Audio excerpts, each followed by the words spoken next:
Assalamualaikum warahmatullahi wabarakatuh. Waalaikumsalam warahmatullahi wabarakatuh. Selamat siang menjelang sore teman-teman semua. Hari ini kita akan menjelaskan, kita kelompok 4 akan menjelaskan tentang pemahaman organisasi, motivasi, dan juga kepemimpinan.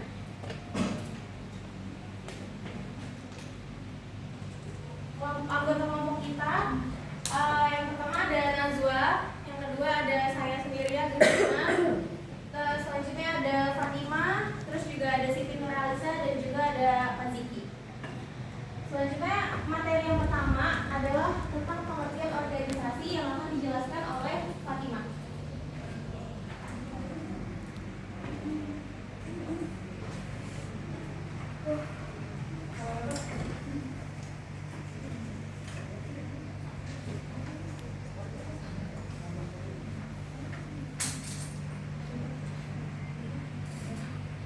Pengertian organisasi.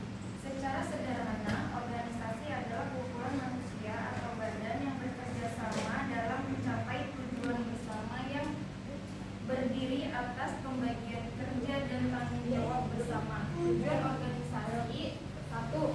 Mencapai tujuan. Organisasi bertujuan untuk mencapai tujuan yang telah ditetapkan. 2. Meningkatkan efisien.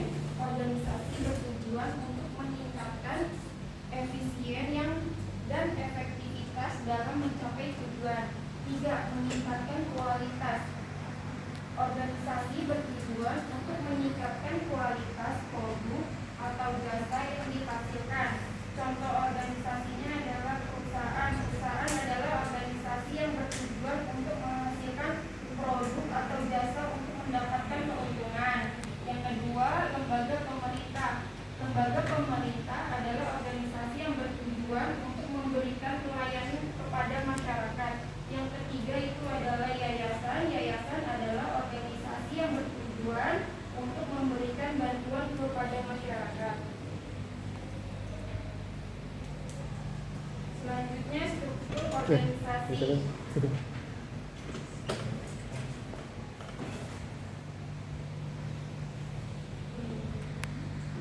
Dikelompokkan dan dikoordinasikan secara formal. Penyusunan ini sangat mempertimbangkan kebutuhan, tujuan, ruang gerak, dan komposisi anggota organisasi. Struktur organisasi menjelaskan bagaimana tugas kerja akan dibagi, kelompokkan dan koordinasi secara formal. Terdapat 6 elemen penting yang perlu diperhatikan oleh para manajer ketika mereka mendesain struktur organisasi. Unsur tersebut meliputi 1. Spesialisasi pekerjaan. Misalnya, seorang karyawan hanya memasang roda depan kanan dan seseorang lainnya memasang pintu depan kanan. Dengan membagikan pekerjaan menjadi tugas-tugas standar dan dilaksanakan berulang-ulang. Yang kedua, departementalisasi. Mengkelompokkan bidang-bidang tugas yang sama menjadi satu wadah disebut departementalisasi. Yang ketiga, rantai komando. Rantai komando menjawab pertanyaan-pertanyaan seperti kepada siapa saya menghadap jika ada masalah dan kepada siapa saya bertanggung jawab. Anda tidak dapat membahas rantai perintah tanpa membahas 2 konsep lengkap, yakni kewenangan dan kesatuan perintah. Yang keempat, rentang kendali.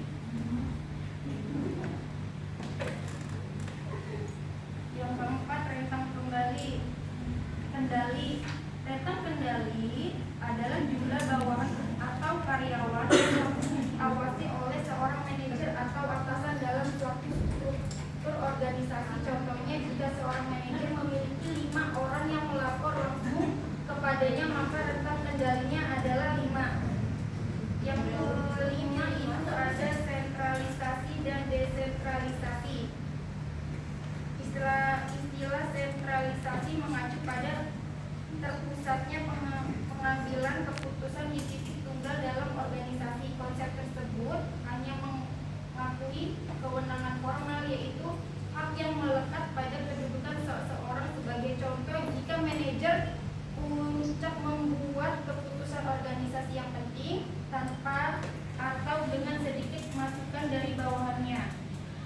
keenam itu ada formalisasi.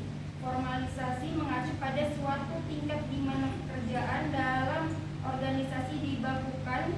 Jika suatu pekerjaan sangat terformalisasi, pekerja tersebut memiliki sedikit kewenangan dalam menentukan kegiatan apa yang harus dilaksanakan dan bagaimana seharusnya melakukannya. Para karyawan selalu menangani hal yang sama dengan cara yang sama dan menghasilkan keluaran yang sama pula. Terdapat uraian pekerjaan yang jelas, banyak dengan jelas yang meliputi tingkat formalisasi yang tinggi. Jika suatu organisasi telah menghimpun struktur organisasi, langkah selanjutnya adalah merumuskan bentuk struktur organisasi yang diinginkan.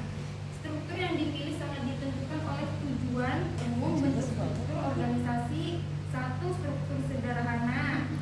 Struktur sederhana memiliki tingkat departementalisasi yang rendah, rentang kendali yang luas, dan formalisasi yang rendah. 2.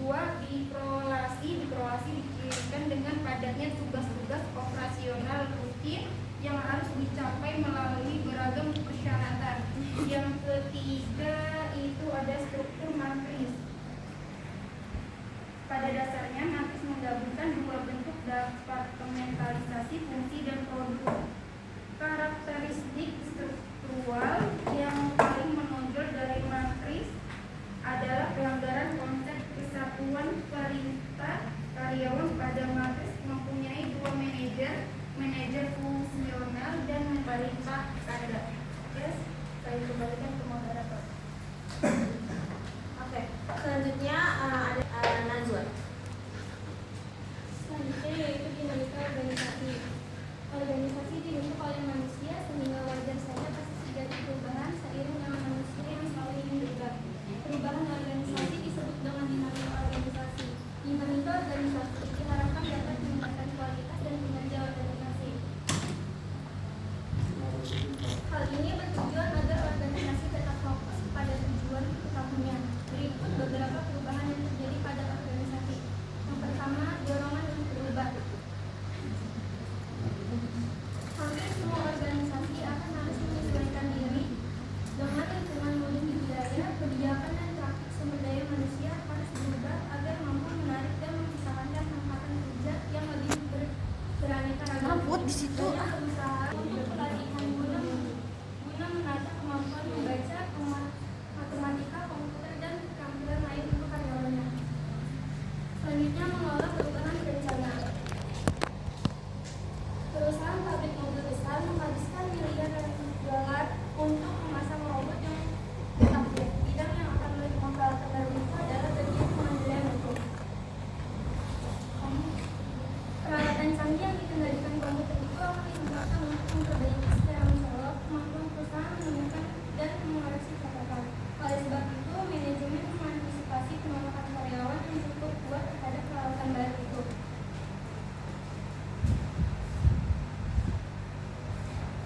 Selanjutnya yaitu penolakan terhadap perubahan. Penolakan terhadap perubahan tidaklah muncul dalam cara-cara yang dibakukan. Penolakan dapat tertangan, istirahat langsung atau tertunda. Paling mudah bagi manajemen untuk menghadapi penolakan bila penolakan itu tantangan dan masuk. Selanjutnya yaitu mengatasi penolakan terhadap perubahan. Untuk menjaga esensi dan keberlangsungan dari agar tidak terus dalam arus perubahan darahnya, baiknya individu maupun organisasi perlu melakukan perubahan kepada beberapa cara untuk mengatasi penolakan dalam perubahan. Yang pertama yaitu pendidikan dan komunikasi. Penolakan dapat dikurangi lewat komunikasi dengan para karyawan untuk membantu mereka melihat logika perubahan. Yang kedua yaitu partisipasi. Sebelum melakukan perubahan, mereka yang menentang dapat diajak untuk berpartisipasi dalam proses keputusan dengan berasumsi peserta mempunyai keahlian untuk memberi sumbangan yang berarti. Pelatihan mereka dapat mengurangi penolakan, memperoleh komitmen dan meningkatkan kualitas keputusan perubahan itu. Yang ketiga yaitu berkepentingan. Berkepentingan sebagai taktik dapat menjadi keharusan bila penolakan berasal dari sumber yang sangat berkuasa. Namun orang tidak dapat mengabaikan potensi dirinya. Selanjutnya manipulasi dan kooptasi. Manipulasi memasukkan upaya pengaruh yang tersembunyi mengarahkan dan menggunakan fakta untuk menentukan. Dan terakhir ada pemakluman organisasi. Pemakluman organisasi merupakan istilah yang digunakan yang meliputi sekumpulan intervensi perubahan dibangun atas dasar nilai humanistik demokratis yang berusaha memperbaiki kapasitas organisasi dan kesejahteraan karyawan. Selanjutnya yaitu motivasi. Motivasi adalah usaha untuk mendorong aktivitas kerja lebih meningkat melalui konsep motivasi perlu mendapat perhatian yang sungguh-sungguh dari perusahaan karena secara realitas ada hubungan ketergantungan antara motivasi dan sikap karyawan. Menurut Stephen Perovic 1996, motivasi adalah sebagai kesediaan untuk mengeluarkan tingkat upaya tinggi ke arah tujuan organisasi yang dikondisikan oleh kemampuan upaya itu untuk memenuhi sesuatu kebutuhan individual. Beberapa masalah yang muncul seputar motivasi antara lain. Yang pertama, masalah motivasi adalah bagaimana supaya anggota organisasi atau karyawan sekolah mampu bekerja ikhlas dan bersemangat sehingga dapat mencapai tujuan. Yang kedua, bagaimana memberikan dorongan semangat kepada karyawan untuk berpikir. Terakhir, bagaimana agar para karyawan perusahaan mau melakukan setiap kebijakan perusahaan yang sudah ditetapkan.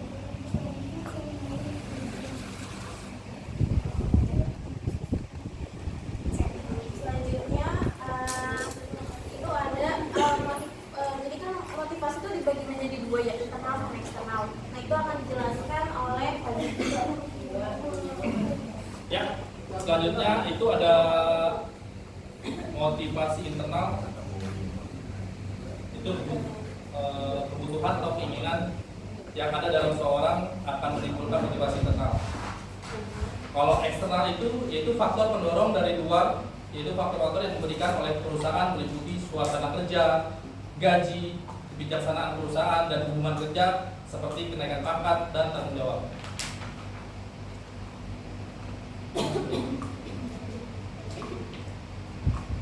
Di sini ada beberapa perhatian bagi setiap pemilik perusahaan yang harus mengendalikan karyawannya, yaitu gaji atau upah yang baik. Jadi selagi masih baik gajinya, pasti kerjanya baik. Ini seperti itu sih. Lalu ada pekerjaan yang aman serta ekonomis. Jadi pemimpin tidak memberikan atau nggak tumpang tindih terhadap pekerjaan. Yang selanjutnya yaitu rekan kerja yang kompak. Ada penghargaan terhadap pekerjaan yang dijalankan. Lalu ada pekerjaan yang berarti. Terus kondisi kerja yang aman, baik tempat kerja ataupun di luar setelah pekerjaan. Selanjutnya yaitu pimpinan yang adil dan bijaksana. Dia tidak memandang atau tidak melihat dari titipan atau dari yang sekarang kita rasakan, ya seperti itu. Pengarahan dan perintah yang wajar. Lalu ada perusahaan atau tempat kerja yang dihargai masyarakat. Jadi tempat kerjanya itu bisa membawa dampak untuk warga sekitar. Nah, di sini ada beberapa teori-teori dari.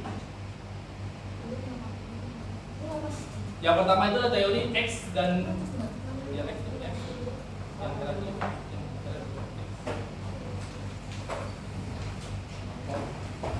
Yang pertama ada teori hierarki atau teori kebutuhan. Ya, teori ini yang paling terkenal di masyarakat yang ditemukan oleh Abraham Maslow atau hierarki kebutuhan yang dilakukan 5 tingkat. Yang pertama fisiologis, itu kebutuhan terhadap tubuh kita, yaitu seperti lapar, haus, seks, perumahan, tidur dan sebagainya. Yang selanjutnya ada kebutuhan keamanan, yaitu kebutuhan atas keselamatan, perlindungan dari bahaya. Yang selanjutnya ada kebutuhan sosial, yaitu kebutuhan akan rasa cinta dan kepuasan dalam menjalin hubungan dengan orang lain. Selanjutnya ada kebutuhan penghargaan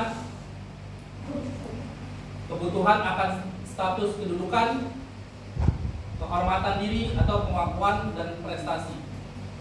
Yang selanjutnya itu ada kebutuhan aktualisasi diri atau kebutuhan pemenuhan diri untuk menggunakan potensi diri. Next. Selanjutnya itu ada teori X dan teori Y. Teori ini yang dikemukakan oleh Douglas McGregor, terdiri dari dua pandangan yang saling bertentangan mengenai manusia, yaitu negatif yang ditandai sebagai teori X dan positif yang ditandai sebagai teori Y. Asumsi-asumsi yang mendasari teori X dan Robin tahun 1996 adalah karyawan secara inherent tidak menyukai kerja dan bila mana dimungkinkan akan mencoba menghindarinya. Selanjutnya, karena karyawan tidak menyukai kerja, mereka harus dipaksa, diawasi, diancam dan hukuman untuk mencapai tujuan. Selanjutnya, karyawan akan menghindari tanggung jawab dan mencari pengarahan formal bila dimungkinkan. Berikutnya ada kebanyakan karyawan menaruh keamanan di atas semua faktor lain yang dikaitkan dengan kerja. Dari asumsi-asumsi teori di atas, teori X ternyata tidak dapat menjawab seluruh fakta yang ada yang terjadi dalam organisasi. Menurut McGregor, mengapa manusia itu berperilaku seperti gambaran teori X? Adalah karena manusia memperoleh kelakuan tertentu dalam organisasi. Oleh sebab itu, McGregor menjawab dengan teorinya yang dinyatakan lebih realistik. Asumsi-asumsi teori Y dalam Sukanto Reksohadiprojoyo dan T. Hani Handoko tahun 1992 adalah karyawan dapat memandang kerjasama wajar seperti istirahat atau bermain. Selanjutnya, rata-rata karyawan bersedia belajar. Terus karyawan dapat mengawasi diri sendiri.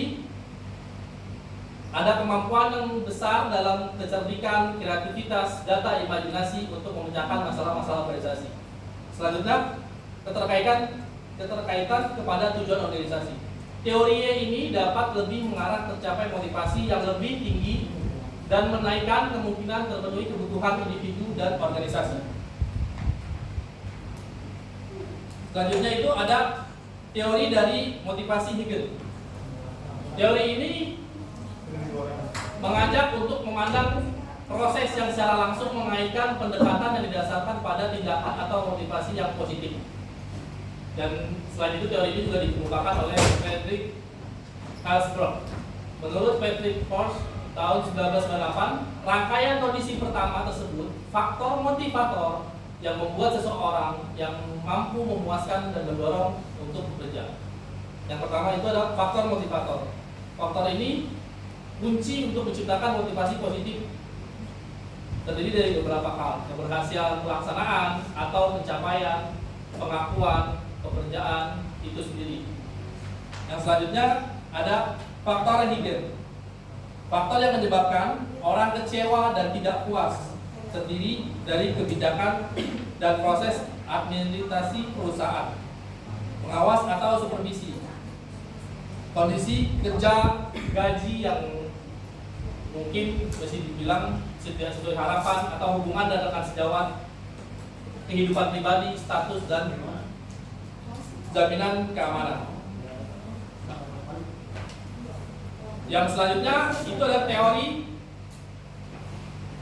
ERG atau Clayton Apfel telah mengerjakan ulang hierarki kebutuhan Maslow agar bisa mudah dipahami. Dalam teori ERG merupakan huruf-huruf pertama dari 3 istilah, yaitu existence atau kebutuhan pokok, R-nya itu ada relatedness atau keterhubungan, yang G-nya itu ada growth, pertumbuhan. Jika ketiga istilah tersebut dijabarkan, akan terlihat dua hal penting. Pertama, secara konseptual terdapat persamaan antara teori yang dikembangkan oleh Maslow dan Alderfer. Yang kelima, ada teori motivasi berprestasi dari McLean. Penelitian yang dilakukan oleh David McLean adalah persoalan yang menyangkut konsep motivasi untuk berprestasi. Maka teorinya disebut Achievement Motivation Theory. Miklan memusatkan perhatian pada 3 kebutuhan manusia, yaitu kebutuhan akan prestasi, kebutuhan akan kekuasaan, dan kebutuhan akan afiliasi. Ketiga kebutuhan ini telah terbukti merupakan unsur-unsur penting yang ikut menentukan prestasi pribadi dalam berbagai situasi kerja dan secara hidup. Yang keenam itu ada teori harapan. Teori ini ditemukan oleh Viktor Fromm yang menyatakan bahwa kuatnya kecenderungan untuk bertindak dalam cara tertentu tergantung pada kekuatan suatu pengharapan bahwa tindakan itu akan diikuti oleh sesuatu keluaran tertentu pada daya tarik dari keluaran tersebut. Selanjutnya ada definisi dari kepemimpinan yang akan dijelaskan oleh Siti Nurhaliza. Baik, terima kasih kepada moderator. Di sini saya akan menjelaskan definisi kepemimpinan, di mana ada 2 konsep. Yang pertama yaitu ada pemimpin dan kepemimpinan. Di mana pemimpin ini adalah seorang yang memiliki peran dan tanggung jawab untuk mengarahkan, membimbing, serta memengaruhi orang lain atau kelompok dalam pencapaian tujuan tertentu. Pimpinan bisa muncul secara formal, misalnya contohnya seperti manajer, kepala sekolah, presiden, dan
belum nih langsung aja. Oke, selanjutnya ada teori kepemimpinan.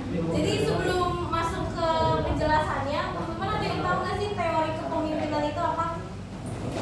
Yang tahu boleh tunjuk tangan. Teori kepemimpinan boleh based on ini atau boleh based on internet juga nggak apa-apa. Boleh Mas Rifai. Teori kepemimpinan adalah konsep teori yang menyangkut dengan sifat cara memimpin.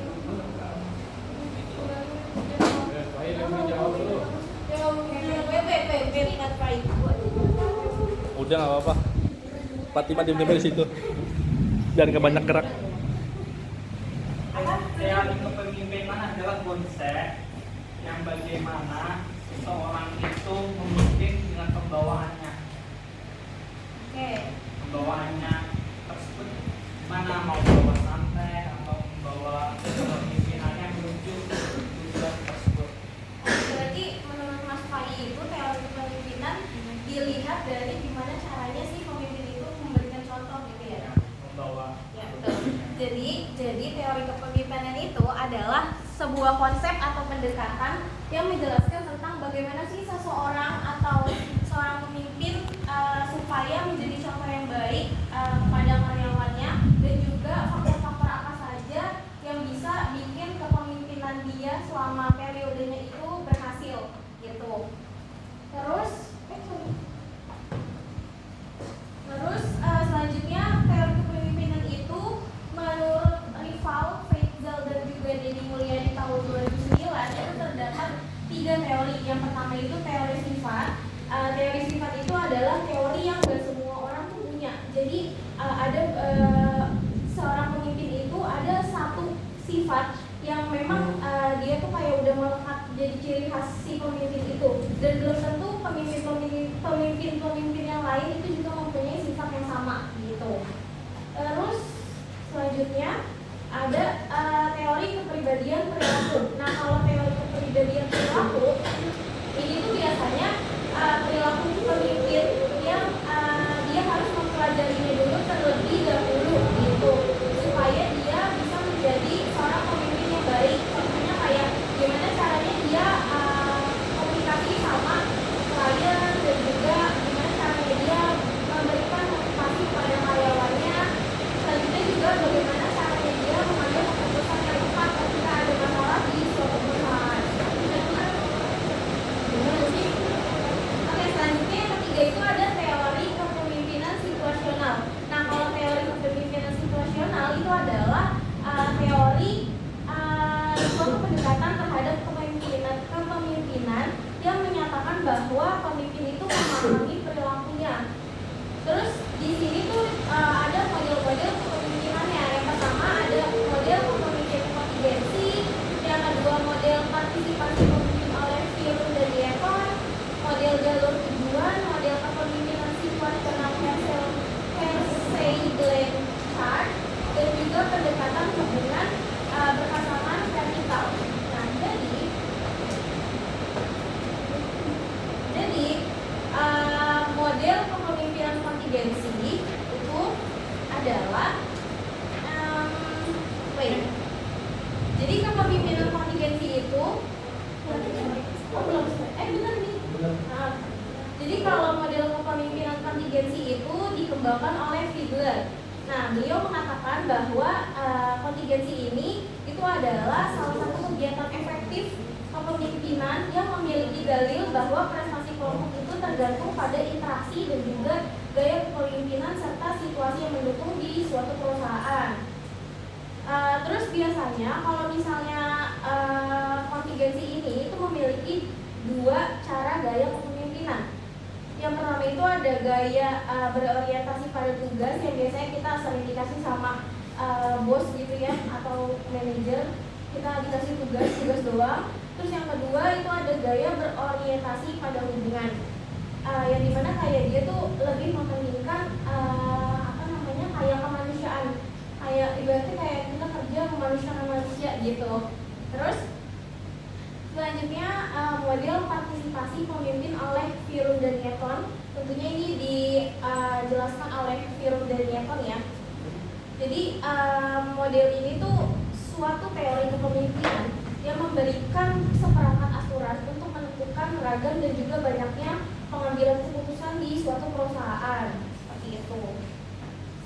Selanjutnya ada model jalur tujuan. Model jalur tujuan itu kata lainnya adalah path goal model. Nah, kalau ini itu adalah kayak pendekatan antara kepemimpinan situasional dan juga kontingensi. Jadi kayak di model jalur tujuan ini itu kayak berusaha meramalkan bagaimana efektivitas kepemimpinan dalam suatu situasi. Nah, terus model jalur tujuan itu ada itunya, ada apa namanya? Ada bagannya. Ada bagannya. Ini sebenarnya ada di buku sih, halaman berapa ya? 160. Oke. Coba gambarin ya. Wait.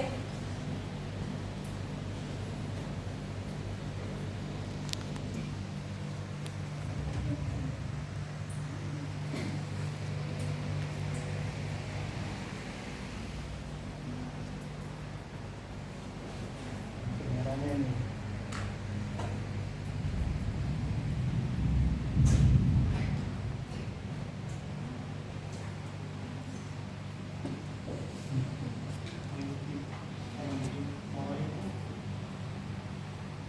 Sendiri ya.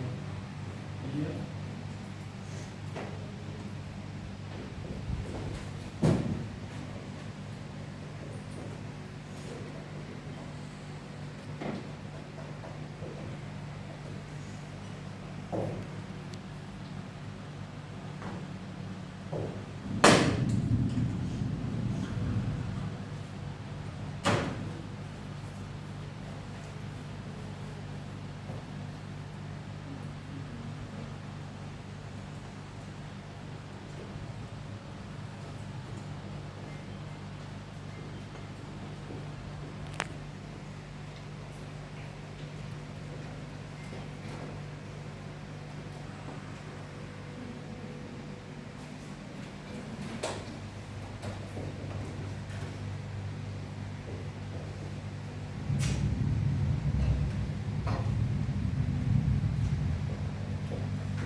Oke, jadi di model jalur tujuan itu bagannya tuh kayak gini. Jadi kayak ini di sini di sebelah paling awal itu ada faktor perilaku pemimpin. Itu ada direktif, suportif, partisipatif dan juga berorientasi pada prestasi karyawan. Terus selanjutnya ada prestasi dan motivasi itu adalah pengikut dan bawahan. Jadi kayak dari sini nih, dari dia ke sini terus ke sini, itu adalah hasil dari gimana caranya si pemimpin itu memberikan dorongan gitu kepada karyawannya supaya dia mendapatkan prestasi dan juga dia motivasi kerjanya itu tinggi. Terus selanjutnya itu perolehan yang didapat dari jalur sini ke sini itu adalah kepuasan dan juga prestasi untuk si karyawannya itu sendiri. Nah, terus karakter pribadi bawahan itu juga mempengaruhi. Jadi kayak ada tempat pengendalian, terus juga ada pengalaman, juga kemampuan. Terus yang di bawah ini itu tuh termasuk dari faktor lingkungan. Jadi faktor lingkungan itu ada tugas, terus sistem wewenang formal dan juga kelompok kerja. Gitu. Terus coba ya. Yang selanjutnya itu ada ada teori kepemimpinan situasional Hersey Blanchard, ya pokoknya itu. Itu tuh dia mengembangkan model kepemimpinan serta memiliki pengikut yang kuat di kalangan spesialis pengembangan manajemen. Seperti itu. Terus selanjutnya, tunggu sebelum masuk ke yang selanjutnya, di model kepemimpinan situasional itu juga ada bagiannya. Jadi kayak itu antara hubungan karyawan dan juga pemimpinnya. Jadi yang pertama itu bisa lihat di halaman 101. Di situ yang pertama itu ada tugas tinggi, tapi juga hubungan terhadap pemimpinnya itu rendah. Terus yang kedua, kalau tugasnya tinggi, terus ada juga yang hubungan sama pemimpinnya itu juga tinggi, maksudnya kayak dekat gitu. Terus yang ketiga ada hubungan tinggi tapi tugasnya rendah. Yang keempat ada hubungan rendah dan juga tugasnya rendah. Gitu. Terus selanjutnya yang terakhir itu ada pendekatan hubungan berpasangan vertikal. Jadi hubungan ini tuh adalah suatu pandangan bahwa tidak ada nih hal seperti perilaku pemimpin yang konsisten terhadap seluruh bawahannya. Jadi setiap hubungan pemimpin sama sama karyawan, antara pemimpin yang satu sama pemimpin yang lain dan juga karyawan satu dan karyawan yang lain itu belum tentu memiliki sesuatu yang sama gitu. Jadi kayak mereka punya keunikannya masing-masing kayak gitu. Terus selanjutnya ada gaya kepemimpinan. Jadi gaya kepemimpinan itu ada banyak banget. Yang pertama ada kepemimpinan menurut ajaran tradisional. Nah biasanya hal ini tuh memiliki idealisme yang kuat terhadap kepemimpinan tersebut. Terus yang kedua gaya kepemimpinan otoriter. Jadi gaya kepemimpinan otoriter ini biasanya itu biasanya memusatkan penuh keputusan yang diambil dari dalam dirinya sendiri. Jadi kayak dia nggak mikirin orang lain kalau misalnya mereka memberikan pendapat. Terus yang ketiga ada gaya kepemimpinan demokratis. Itu biasanya mereka memberikan wewenang secara luas kepada karyawannya. Terus juga selanjutnya ada kepemimpinan bebas. Biasanya ini tuh hanya terlibat kualitas kecil, jadi kayak nggak semuanya gitu. Selanjutnya gaya kepemimpinan birokratis. Jadi birokratis ini itu biasanya pada ketertarikan kepada aturan organisasi. Selanjutnya gaya kepemimpinan pseudo demokratis. Nah, pseudo demokratis itu adalah demokrasi palsu. Jadi jangan percaya teman-teman. Nah, terus selanjutnya ada gaya kepemimpinan permisif. Nah, biasanya ini tuh membuat setiap orang atau setiap individu atau setiap karyawannya itu puas akan dirinya sendiri kayak gitu. Terus ada gaya kepemimpinan otokratis. Ya biasanya memegang kendali penuh atas segala kegiatan organisasinya. Terus selanjutnya ada partisipatif yang biasanya memotivasi dengan melibatkan dalam proses pengambilan keputusan. Jadi kayak mereka ngambil keputusannya bersama musyawarah mufakat gitu. Terus selanjutnya yang terakhir. Terus ada yang terakhir itu gaya kepemimpinan paternalistis. Nah biasanya ini tuh pemimpinnya atau atasannya itu kayak nggak percaya gitu sama bawahannya. Jadi kayak beliau tuh menganggap kalau misalnya bawahan atau karyawannya itu nggak bisa apa-apa, nggak dewasa, pokoknya nggak bisa bikin perusahaan itu tuh maju gitu. Udah gitu sih teman-teman. Oke, ini pokoknya ini ada study kasusnya ya, teman-teman juga udah mengerjakan juga. Oke. Udah. Selesai. Ini oke. Teman-teman, terima kasih sudah mendengarkan presentasi kelompok dari kelompok 4 tentang Pemimpinan. Oh, masih ingat ya? Oke. Tentang pemahaman organisasi, motivasi dan juga kepemimpinan. Terima kasih teman-teman semua. Wassalamualaikum warahmatullahi wabarakatuh.